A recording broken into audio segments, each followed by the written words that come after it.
And how soon did you know that there were no protests? I mean, because it's pretty obvious by the Accountability Review Board report that there were no protests. I mean, did you know that pretty immediately? Senator, it's the intel that I got and that I was told by people was that there were no protests there were no protests in Benghazi, but that there had been protests in Cairo. And we understood that. But that wasn't the issue. It was really were there protests in Benghazi. Yeah, but I don't think... Is there a reason that we wouldn't have those Department of State officials, those security people testifying before us so we can find out who knew what when? I mean, to actually get to the bottom of that?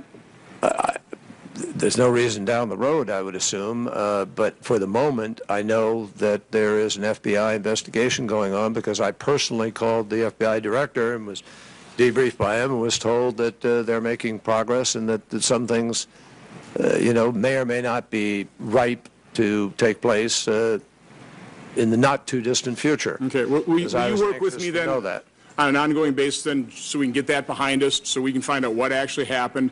Then we can move beyond that. I mean, can you just make that commitment to me? Well, I think, Senator, in all fairness, I think we do know what happened. I think that it is very clear.